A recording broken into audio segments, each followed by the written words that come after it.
Fiona, j'espère que vous allez bien, parce que moi, ça va. Aujourd'hui, je vous retrouve encore une fois pour un nouveau jour du challenge Novembre dans ta chambre. Et aujourd'hui, c'est le mot mémoire. Comme vous le savez, j'ai fait des études de psychologie et en troisième année, on a eu un cours sur comment bien apprendre ses cours. En troisième année, pourquoi on nous a pas fait ça en première année? Je ne sais pas pourquoi. Mais en tout cas, j'ai décidé de vous retransmettre ce cours en vidéo pour que vous puissiez mieux apprendre vos cours et que vous ayez des faits concrets de comment ça fonctionne et comment mieux apprendre ses cours. Du coup, je vais prendre mes petites notes parce que je vous avoue que mon cours, je ne le connais pas du tout par cœur, ça fait 1 an que je l'ai fait, donc c'est tout dans mon boulette. Alors, je vais vous donner 2 définitions de la mémoire. Donc la mémoire, c'est une capacité à emmagasiner et à retrouver des savoirs et informations diverses. C'est aussi une composante essentielle à l'apprentissage. Et du coup, l'apprentissage, c'est ce qu'on va voir aujourd'hui. On va donc se poser la question de pourquoi on n'arrive pas à retenir nos leçons et comment mieux mémoriser. On va parler principalement de 3 types de révision. Le premier, c'est de relire ses supports de cours ou ses notes. Le deuxième, c'est de souligner, réécrire, surligner. Et enfin, le troisième, c'est se tester. Et spoiler alert, la meilleure façon d'apprendre ses cours, c'est de se tester. Et du coup, c'est une expérience de Roger et Caprick en 2006 qui montre que se tester donne de meilleurs résultats que simplement se relire. Ils expliquent que le fait de lire donne ce qu'on appelle l'illusion de savoir. Et en fait, c'est une illusion de savoir qui est sur le très court terme.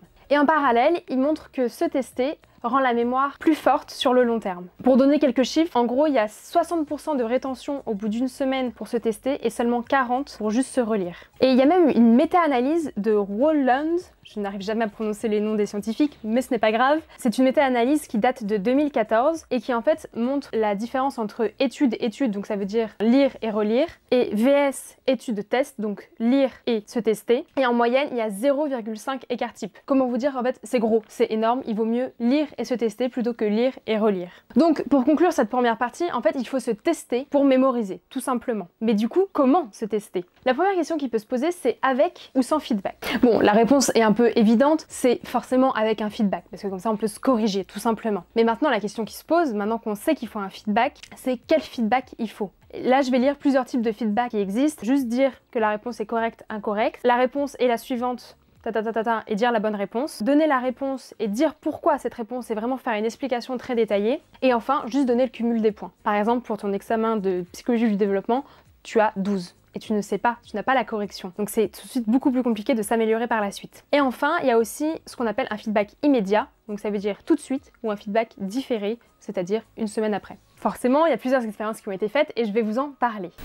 Donc les résultats de l'expérience de Roger et Butler en 2008 sont les suivants. Donc je vais vous dire dans l'ordre du plus faible au plus fort ce qui a été le plus bénéfique. Donc on a tout d'abord pas de test, puis un test mais sans feedback, un test avec un feedback immédiat, et enfin, un test avec un feedback différé, c'est-à-dire à plus d'une semaine. Donc ce que cette expérience montre, c'est qu'en fait, il faut un feedback, et pour exprimer au mieux le potentiel du feedback, il vaut mieux qu'il soit différé. Un feedback permet 3 choses. Il permet de renforcer une réponse correcte dont on n'est pas sûr, d'éliminer ou de réduire les mémorisations erronées, et enfin, il donne l'impression de mieux connaître le sujet. C'est un peu une métacognition, Inception dans nos connaissances. Et enfin, un feedback différé permettrait 2 choses. De réduire l'inférence entre une réponse fausse et la correction, donc ça veut dire qu'on arrivera mieux à dire la bonne réponse par la suite. Et enfin, l'espacement est bénéfique puisque c'est une pratique distribuée. Et donc, comme on vous le dit et qu'on vous le rabâche depuis 10 ans que vous êtes à l'école, plus vous espacez vos séances de révision et mieux vous apprendrez. Et donc cet espacement bénéfique donne un accès à une autre session d'apprentissage dans le temps.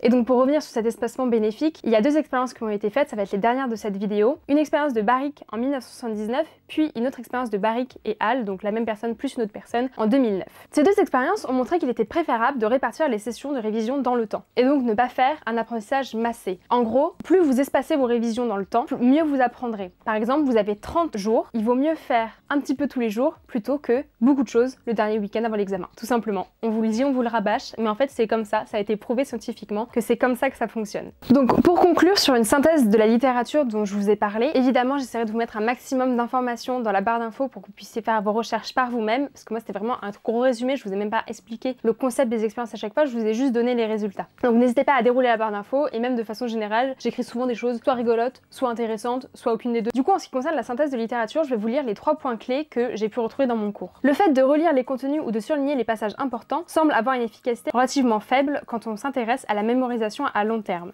Deuxièmement, le fait d'alterner les contenus, élaborer les contenus, s'expliquer les contenus semble avoir une efficacité moyenne, et se tester et étaler les révisions dans le temps semble avoir une efficacité relativement élevé, en tout cas du point de vue de la mémoire à long terme. Donc en gros, comment procéder? Vous avez une semaine d'examen dans un mois. Ce qu'il faut faire, c'est jour 1, apprentissage d'une matière, avec ensuite se tester. Jour 2, apprentissage d'une deuxième matière avec se tester. Ainsi de suite pendant une semaine. Imaginons que vous avez par exemple 7 examens. Et la semaine suivante, vous revoyez vos erreurs et vous corrigez à ce moment-là. Le but, c'est vraiment d'étaler en fait vos révisions dans le temps et de vous tester. C'est très très important. Et donc j'en viens à la conclusion de qu'est-ce qu'on peut tirer de tout ce que je viens de vous dire. Premièrement, il est très important de rendre les conditions d'apprentissage suffisamment difficiles. En fait, cela va demander un engagement actif et un effort cognitif, et cela conduit à une meilleure rétention de la mémoire. En deuxième lieu, l'effort cognitif consiste également à essayer de se souvenir de quelque chose qu'on a appris et ensuite en partie oublier, d'où l'utilité de se tester soi-même et à plusieurs reprises. Et enfin, en troisième et dernier lieu, la correction, ce qu'on appelle le feedback ou le retour sur information. Cette correction est en fait essentielle après l'effort, afin de pouvoir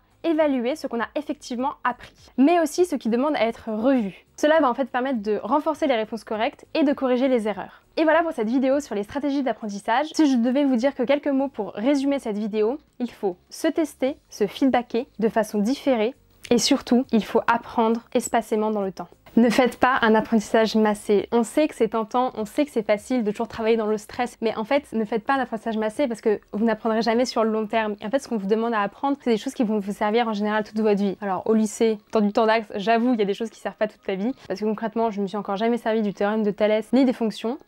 Voilà. Mais une fois dans les études supérieures, en général, ce que vous apprenez, c'est très important et c'est quelque chose que vous devez apprendre sur le long terme. Donc, utilisez ces 4 mots. Se tester, se feedbacker, en différé et dans le temps. Voilà pour ces conseils mémoire et apprentissage. J'espère que ça vous a aidé, j'espère que ça vous a plu et je vous dis à demain pour une prochaine vidéo et je vous fais plein de bisous. Bye bye les là. Et donc si cette vidéo t'a plu, tu peux mettre un pouce en l'air. Si ma chaîne te plaît en général, tu peux t'abonner et surtout, bonne révision. Bisous les Bye bye. Abonnez-vous les abonnés. Si vous êtes abonné, il n'y a pas besoin de vous abonner.